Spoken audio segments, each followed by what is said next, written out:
നമസ്കാരം. സത്യം പറഞ്ഞാൽ ആ സത്യം പറഞ്ഞവന് വിദേശ ബന്ധം, തീവ്രവാദ ബന്ധം, സംഘപരിവാരങ്ങളുടെ ഒരു രീതി കാണുമ്പോൾ സത്യത്തിൽ ചിരി വരികയാണ്. യുവമോർച്ച പൃഥ്വിരാജിനെതിരെ പരാതി കൊടുത്തിരിക്കുന്നു. പൃഥ്വിരാജിന് വിദേശ ബന്ധം ഉണ്ട്, അത് അന്വേഷിക്കണം. തീവ്രവാദ ബന്ധമുണ്ട്, അത് അന്വേഷിക്കണം എന്നതാണ് ഇപ്പോഴത്തെ സംഘപരിവാരങ്ങളുടെ ആവശ്യം. അതുപോലെ തന്നെ ഇവിടെ ഇന്ത്യൻ മിലിറ്ററിയിൽ ഇനി ഒരു നിമിഷം പോലും തുടരാൻ മോഹൻലാൽ അർഹനല്ല എന്നാണ് സംഘപരിവാരങ്ങൾ ഇപ്പോൾ പറയുന്നത്. സത്യം പറഞ്ഞതിന് എന്തിനാണ് ഇത്ര പൊള്ളുന്നത്? ഗുജറാത്ത് കലാപം അത് സത്യമാണ്. ഗുജറാത്തിൽ എത്രയോ നിരപരാധികളെ ചുട്ടുകൊന്നിട്ടുണ്ട്.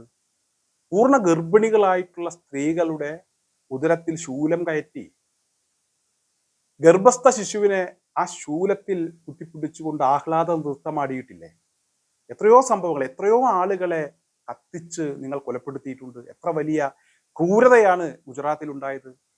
അത് ഉണ്ടായിട്ടുണ്ട്, അധികാരം പിടിക്കുന്നതിന് വേണ്ടി നടത്തിയ, അവ സൃഷ്ടിച്ച ഒരു കലാപമാണ് എന്ന കാര്യം ഇവിടെ ഈ സിനിമയിലൂടെ പറഞ്ഞിട്ടുണ്ടെങ്കിൽ നിങ്ങൾക്ക് എന്തിനാണ് പൊള്ളുന്നത്? ഞാൻ ഈ സിനിമ കണ്ടിട്ടില്ല, എമ്പുരാൻ എന്ന് പറയുന്ന ഈ സിനിമ കാണാൻ കഴിഞ്ഞിട്ടില്ല. എന്നാൽ ഈ സിനിമയുമായി ബന്ധപ്പെട്ട് ചില വാർത്തകൾ ഇപ്പോൾ പ്രചരിക്കുന്നുണ്ട്. ഈ സിനിമയിൽ ഗുജറാത്ത് കലാപത്തെ കുറിച്ച് പരാമർശിക്കുന്നുണ്ട്. അതുപോലെ തന്നെ അധികാരം പിടിക്കുന്നതിന് വേണ്ടി ഇത്തരത്തിലുള്ള കലാപങ്ങൾ സൃഷ്ടിക്കുന്നത് സംഘപരിവാരങ്ങളുടെ ഒരു രീതിയാണ് എന്ന രീതിയിൽ ആ സിനിമയിൽ ചില കാര്യങ്ങൾ പറഞ്ഞു പോകുന്നുണ്ട് എന്ന് കണ്ടവർ പറഞ്ഞു കേട്ടു. അതുപോലെ തന്നെ അതുമായി ബന്ധപ്പെട്ടുള്ള വാർത്തകളും ശ്രദ്ധിച്ചിരുന്നു. യഥാർത്ഥത്തിൽ അത് 100% സത്യമാണ്. ഇപ്പോൾ സംഘപരിവാരങ്ങൾ പറയുന്നത് അത് സത്യമാണോ അല്ലയോ എന്നുള്ളതിനെ കുറിച്ചല്ല. ഗോദ്രയിൽ ട്രെയിൻ കത്തിച്ചിട്ടുണ്ട്, അതിനെക്കുറിച്ച് ആർക്കെങ്കിലും അറിയുമോ എന്ന കാര്യമാണ്. ആ ഒരു വിഷയവുമായി ബന്ധപ്പെട്ട് നേരത്തെ പ്രചരിച്ച ചില സിനിമകളും അതുപോലെ തന്നെ വാർത്തകളുമൊക്കെ അത് കണ്ടതിന് ശേഷമേ ഇനി എമ്പുരാൻ കാണാൻ പോകാവൂ എന്ന് ചില സംഘികൾ സമൂഹ മാധ്യമങ്ങളിലൂടെ പ്രചരിപ്പിക്കുന്നുണ്ട്. തീർച്ചയായും അത് മനസ്സിലാക്കണം, അത് കാണണം. എന്താണ് അതുമായി ബന്ധപ്പെട്ട് നടത്തിയ അന്വേഷണത്തിൽ കണ്ടെത്താൻ കഴിഞ്ഞ കാര്യങ്ങൾ എന്താണ് എന്ന് ഓരോരുത്തരും മനസ്സിലാക്കണം.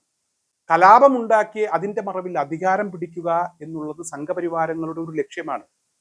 ഇപ്പോഴും അവർ അധികാരത്തിൽ എത്താൻ കഴിയാത്ത സംസ്ഥാനങ്ങളിൽ അവർ അത്തരത്തിൽ കലാപം സൃഷ്ടിക്കുന്നതിന് വേണ്ടിയുള്ള ശ്രമങ്ങൾ തുടർന്നുകൊണ്ടേയിരിക്കുകയാണ്. കേരളത്തിൽ നിന്ന് എന്തൊക്കെയോ സംഭവങ്ങൾ, എന്തൊക്കെയോ വാർത്തകൾ. നാണമില്ലേ സംഘപരിവാരങ്ങൾക്ക്?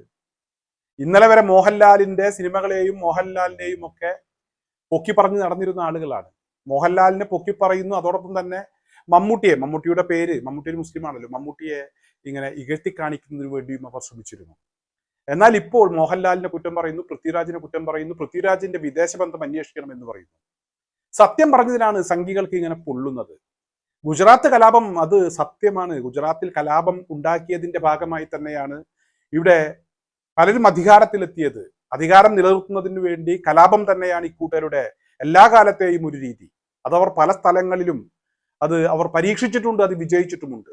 ഇന്ന് ഇവിടെ BJP ഇന്ത്യ ഭരിക്കുന്നുണ്ടെങ്കിൽ തീർച്ചയായും ഇത്തരത്തിലുള്ള, അതായത് മതവിദ്വേഷം ഉണ്ടാക്കുന്ന, വർഗീയത ഉണ്ടാക്കുന്ന ചില പരാമർശങ്ങളും അതുപോലെ തന്നെ അതിനനുസരിച്ചുള്ള പ്രവർത്തനങ്ങളും നടത്തിയതിന്റെ ഭാഗമായാണ്.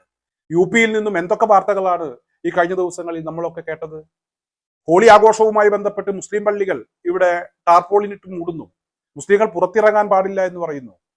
ഇപ്പോൾ പെരുന്നാളുമായി ബന്ധപ്പെട്ട് 2 ദിവസം കഴിഞ്ഞാൽ പെരുന്നാളാണ്. പെരുന്നാളുമായി ബന്ധപ്പെട്ട് പൊതുസ്ഥലങ്ങളിൽ നമസ്കരിക്കാൻ പാടില്ല, വീടിന് മുകളിൽ നിന്ന് നമസ്കരിക്കാൻ പാടില്ല, പുതിയ പുതിയ നിയമങ്ങളാണ്. അതുപോലെ എത്രയോ സംഭവങ്ങൾ ഗുജറാത്ത് കലാപവുമായി ബന്ധപ്പെട്ട്. ഇപ്പോൾ ആ കലാപത്തെ കുറിച്ച് പറയുമ്പോൾ അത് വെറുതെ ഉണ്ടായതല്ല. ഗോദ്രയിൽ ട്രെയിൻ കത്തിച്ച ഒരു സംഭവമുണ്ട്, അത് മനസ്സിലാക്കാൻ ശ്രമിക്കണം എന്നൊക്കെ സംഘപരിവാരങ്ങൾ പറയുന്നുണ്ട്. അതിനെക്കുറിച്ച് അന്വേഷിച്ചതാണ്. സംഘികൾ ഇപ്പോൾ ഇല്ലാത്ത ചില വാർത്തകൾ കൂടെ പ്രചരിപ്പിച്ചു കൊണ്ടിരിക്കുകയാണ്. ഗോദ്രയിൽ ട്രെയിൻ കത്തിയിട്ടുണ്ടെങ്കിൽ ആ തീ പടർന്നു പിടിച്ചത് ട്രെയിനിന്റെ അകത്തു നിന്നാണ് എന്ന കാര്യം അന്വേഷണ സംഘം കണ്ടെത്തിയതാണ്. അതുമായി ബന്ധപ്പെട്ടുള്ള വാർത്തകൾ നേരത്തെ തന്നെ പുറത്തു വന്നതാണ്.